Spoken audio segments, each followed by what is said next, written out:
Hello world, from whichever time zone you're catching me from, my name is MD90. Welcome to my YouTube channel. If you're not subscribed to the channel, make sure you hit that subscribe button, turn on the bell notification to all so that you do not miss the uploads that come up. And the easiest way for you to navigate the channel is to head to the playlist. You'll find videos curated for you based on your interest. So if you're interested in the Kutika podcast, you'll find a playlist for that.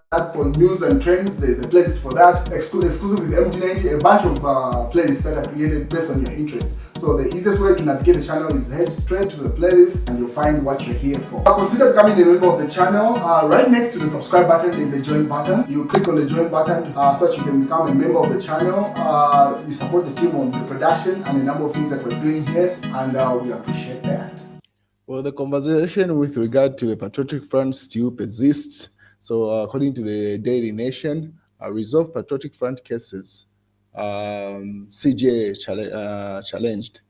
So, State Counsel Sakiwa Scotta tells Dr. Mulila to emulate his predecessor, Matthew Ngulube, who stepped in to resolve urgent and complex judicial matters, says the Patriotic Front Patriotic Front matters have been dragging in the courts for the last 2 years without being heard.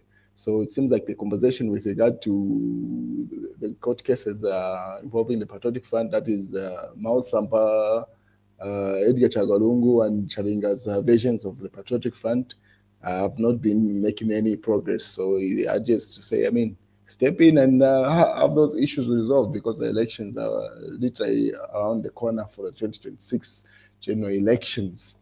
So that's the advice coming from Sakiwa Scott there. And then Esther Lungu is back in the country. As you may be aware, probably she was at the bedside with the former head of state who's gone for medical review. The country is yet not known, so it doesn't mean communicated into the rest of the nation.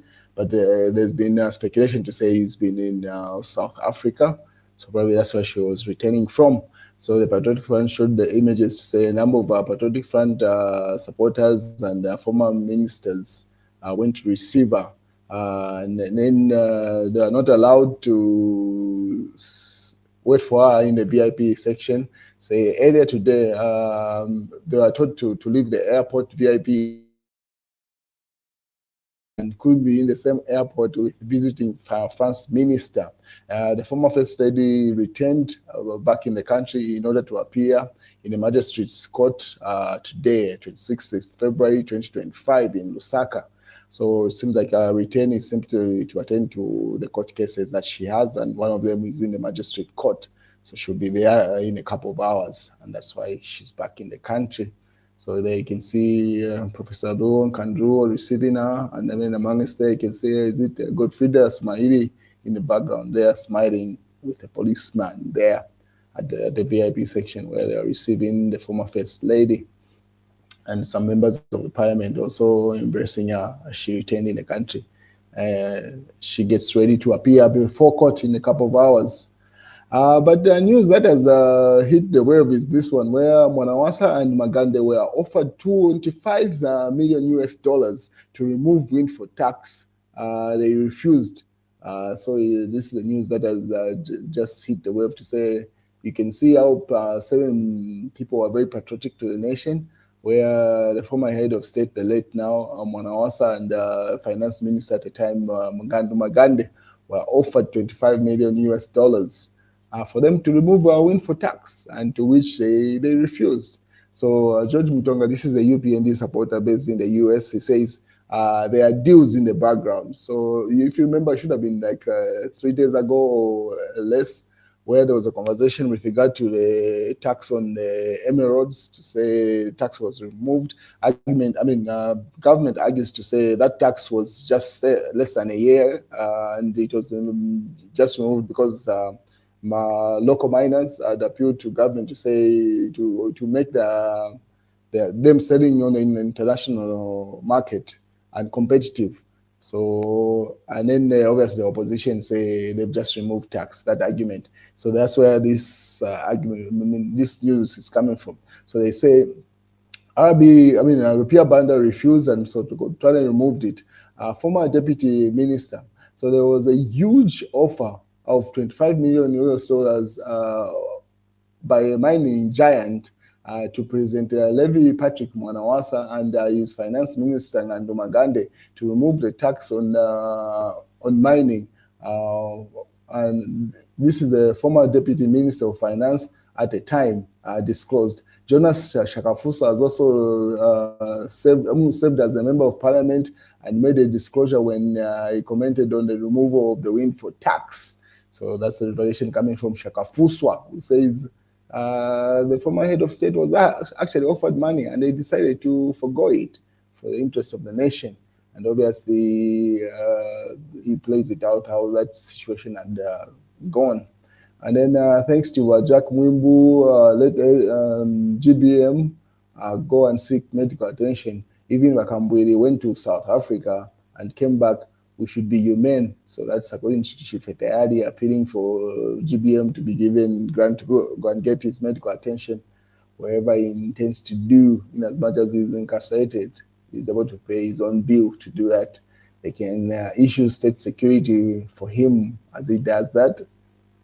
And then Emmanuel Mwamba put up an article that was posted by then opposition leader, now the current head of state, Hakainde Hichilema, on the 31st October 2020.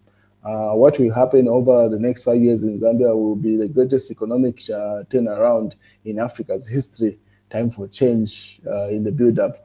So Emmanuel Mwamba posted that article saying, he said he will conduct the greatest turnaround for any economy in Africa's history in the next 5 years, Emmanuel Mwamba wrote. So it's been 4 years since he took over, and what we have is a disaster. What happened to his promise? So you can see there, politics are playing there. It's time for elections. Everyone is jumping at each other. In terms of democracy, we are supermodel.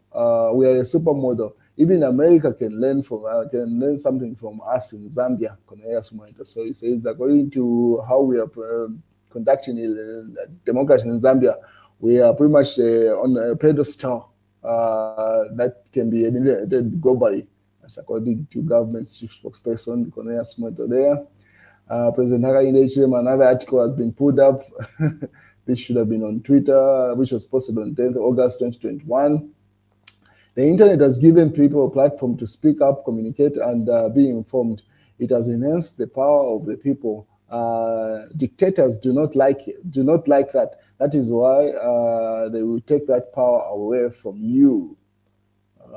According to that particular news, and then people are just jumping to say now it seems putting up on social media is a menace.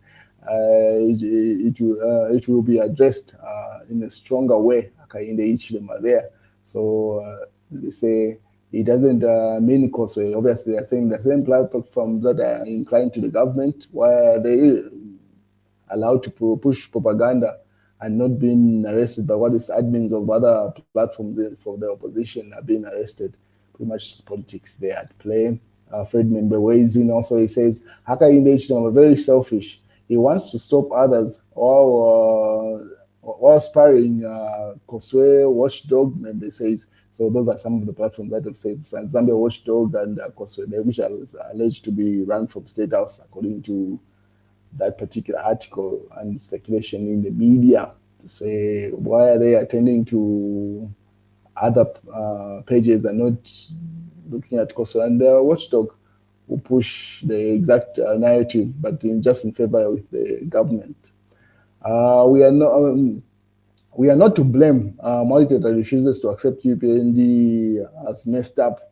So Magistrate simply says no, they are not to blame for the current state of affairs in the nation. Or it's small-scale miners' licenses revoked as in the real times.